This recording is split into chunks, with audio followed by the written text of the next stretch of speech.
Hinamak na manugang. Kabanata 66. Hindi maintindihan ni Mark Lewis ang mga tanong na ito. Sa usapan, pinalayas sila sa Treasure Pavilion at inalis ang kanilang invitation letter. Pagkalabas nila ng pinto, umupo si Wang Kai sa lupa na may pangit na ekspresyon sa mukha. Tapos na ang pamilya Wang. Sila ay na-scam. Paano nila ito maipapaliwanag sa kanilang mga pamilya kapag bumalik sila? Namutla din ang mukha ni Ming Nooran. Napakakomplikado ng ekspresyon niya. Ngayon, muli siyang nawalan ng mukha, ngunit hindi ito isang malaking bagay. Gusto niyang malaman kung tama o hindi ang puhunan ng pamilya Meng sa Liwa family. Hindi napigilan ni Ming Nooran na magduda na lahat ng sinabi ng pamilya Lewis noon ay isang pagyayabang lamang. Pagkatapos ng ilang insidenteng ito, naramdaman niyang walang katayuan ang Lewis family sa Jinling City, at hindi man lang sila nakarank sa business circle. Pero iba si Alex Dixon. Sa bawat pagkakataon, iba ang impresyon ni Ming Nooran sa kanya. Kung hindi niya malalaman kay Mark Lewis, hindi siya magkakaroon ng ganoong masamang impresyon kay Alex Dixon. Natatakot siya na akala niya ay si Alex Dixon ang numero 1 figure sa Jinling City. Inihanda ni Wang Kai ang kanyang sarili at tinawag ang kanyang tahanan. Pinagalitan talaga siya ng masama. Galit na galit si Padre Wang. Agad siyang sumugod para humingi ng tawad sa Pavilion Master. Inutusan din niya si Wang Kai na lumuhad sa pasukan ng Treasure Pavilion. Kung hindi tumahimik ang Pavilion Master, hindi makakatayo si Wang Kai. Kung hindi, masisipa siya sa pamilya. Walang pagpipilian si Wang Kai kundi ang lumuhad sa pasukan. Napaka-awkward ng itsura niya. Nakita ni Mark Lewis na pinarusahan si Wang Kai. Galit niyang sinabi, kasalanan lahat ito ni Alex Dixon. Sino ang nakakaalam na kilala niya si Qin Yue? Sa tingin ko ay may ginawa silang kaiyahiya na protektahan siya ni Qin Yue ng ganito. Nang marinig ni Ming Nooran na pinapahiran pa ni Mark Lewis ang pangalan ni Alex Dixon, hindi niya talaga matiis na marinig iyon. Pagkatapos, malamig niyang sinabi, kahit anong mangyari kay Alex Dixon, tinulungan din niya kami sa Qingyan Pavilion. Pagkatapos noon, hindi na niya kinuha ang credit para dito, o ginamit niya ito bilang kondisyon. Bukod sa paninirang puri kay Alex Dixon sa likod niya, hindi mo man lang siya tinulungan. Sa tingin ko nagkamali ang pamilya Ming tungkol sa kanya. Nang matapos magsalita si Ming Nooran ay agad siyang tumalikod at umalis. Nakapagdesisyon na siya. Nais niyang iulat ang bagay na ito sa pamilya Meng upang mapadali para sa pamilya na muling suriin ang puhunan ng Lewis family. Nooran. Nagkaroon lang ng oras si Mark Lewis para sumigaw bago niya pinanood si Ming Nooran na umalis. Parang sampal sa mukha ni Mark Lewis ang mga sinabi nito, dahilan para mamula ito at makaramdam ng hiya. Kinagat niya ang kanyang mga ngipin at isinisisi ang lahat ng hinanakit niya kay Alex Dixon. Tumingon siya at sinabi kay Wang Kai, Kuya Kai, si Nooran siguro ay may sinabi kay Alex Dixon ng pribado. Sa tingin ko wala siyang magandang intensyon. Nakaluhod pa rin si Wang Kai sa gate. Nakakatakot ang mukha niya. Malamig niyang sinabi, hindi nakakagulat na ayaw kang makasama ng pinsan na si Wang Yifeng. Isa kang sakuna. Ang pamilya Wang ay nasangkot. Nanghihinayang siyang nakinig sa mga sinabi ni Mark Lewis. Nagulat si Mark Lewis. Mabilis niyang hininaan ang boses at sinabing, Kuya Kai, kasalanan lahat ito ni Alex Dixon. Hindi ko alam kung ano pang relasyon niya kay Qin Yue. Ayaw na siyang kausapin ni Wang Kai, kaya lumingon siya. Nakita ni Mark Lewis na pinutol ni Wang Kai ang lahat ng relasyon sa kanya. Galit na galit siya sa puso niya. Kinagat niya ang kanyang mga ngipin at hindi pinansin si Wang Kai. Ang pinagmula ng lahat ng ito ay si Alex Dixon. Kung hindi dahil kay Alex Dixon, hindi niya sana kalabanan si Wang Yifeng. Ngayon, naging sanhi sila Ming Nooran at Wang Kai na putulin ang lahat ng relasyon sa kanya. Kung ito ay isang kalamidad, dapat ay si Alex Dixon. Mark Lewis reared his teeth, then clenched his fists, tumalikod at umalis. Gusto niyang sisihin si Alex Dixon sa lahat bago pa malaman ni Old Lady Lewis ang totoo, para hindi siya sisihin ng kanyang lola. Pagkaalis nina Alex Dixon at Albert Lewis sa Treasure Pavilion, hindi na sila nakasakay ng taxi dahil nasa suburb sila, kaya tinahak nila ang kalsada patungo sa labas ng lungsod. Habang nasa daan, patuloy na bumantong hininga si Albert Lewis. Sinisisi niya ang sarili niya. Alex, kung hindi ako sumama sa auction, hindi ka sana minamaliit ng tingin nila. Umiti si Alex Dixon at sinabing, Tay, wala itong kinalaman sa inyo.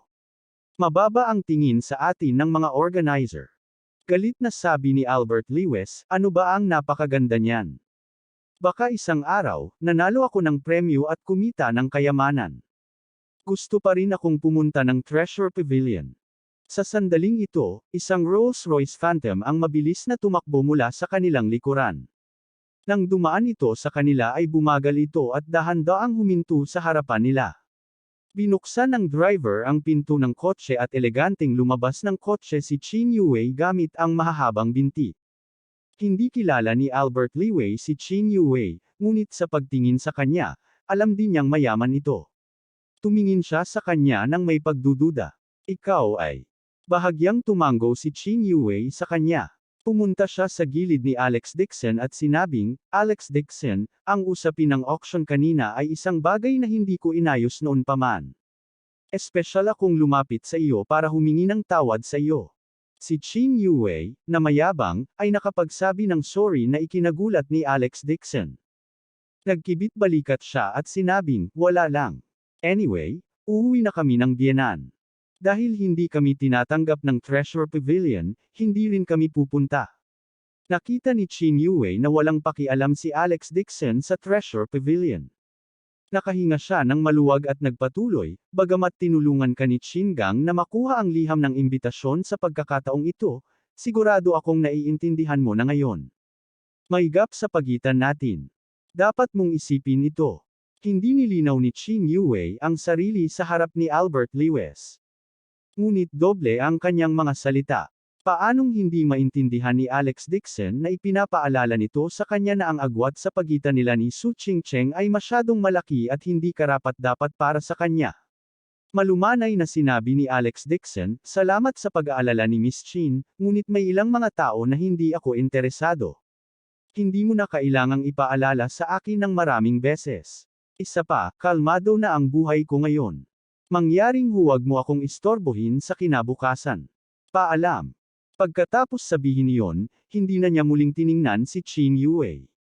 Tumalikod siya at umalis. Sinabi niya kay Albert Lewis, Tay, alis na tayo. Si Chin Yue ay orihinal na gustong magsabi ng ilan pang salita. Sa hindi inaasahang pagkakataon, hindi siya binigyan ni Alex Dixon ng kahit anong mukha. Ang kanyang magandang mukha ay hindi maiwasang bahagyang magbago. Hindi ordinaryo ang kanyang katayuan, at kasama ng kanyang likas na kagandahan, igagalang siya saan man siya magpunta. Gayunpaman, ang saloobin ni Alex Dixon na huwag mo akong istorbohin ay naging dahilan para hindi komportable si Chin Yue sa kanyang puso. Pakiramdam niya ay marangal ang kanyang katayuan sa harap ni Alex Dixon, ngunit hindi siya nito sineseryoso.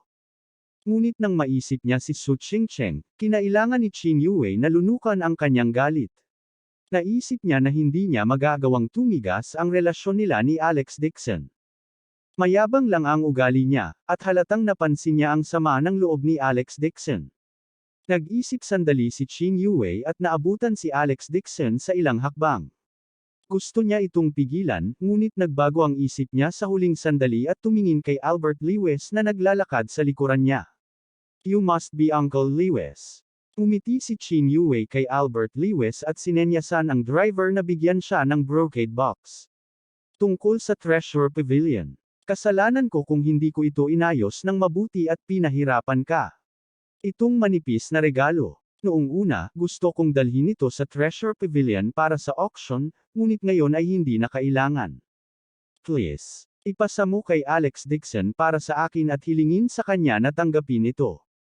Humihingi ako ng tawad sa kanya. Ito. Dapat napakamahal ng Reg Along ito. Di bale kay Alex. Papayuhan ko lang siya, nagmamadaling pagtanggi ni Albert Lewis. Nakita niya ang marangal na ugali ni Chin Yue at nahulaan niya na talagang hindi mababa ang katayuan nito.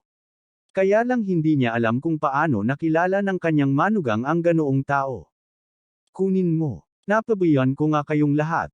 Tiningnan siya ni Chin Yue. Pilit na isinuot ng driver ang brocade box sa mga kamay ni Albert Liwa. Gusto pa ring tumanggi ni Albert Lewis, ngunit sumakay na si Qin Yuwei sa kotse at inutusan ng driver na paalisin ang sasakyan. Hinawakan niya ang kahon. Gusto niyang humabol pero hindi niya magawa. Makakatakbo lang siya ng ilang hakbang pasulong at pigilan si Alex Dixon. Alex, sino ba talaga itong Miss Shin?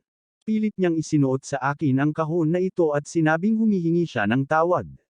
Hindi nakalayo si Alex Dixon at narinig niya ang kanilang usapan.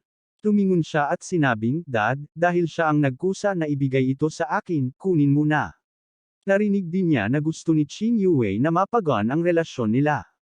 Nang makitang si Su Qingcheng iyon, ayaw niyang makipagtalo kay Qin Yuwei. Abangan ang susunod na kabanata.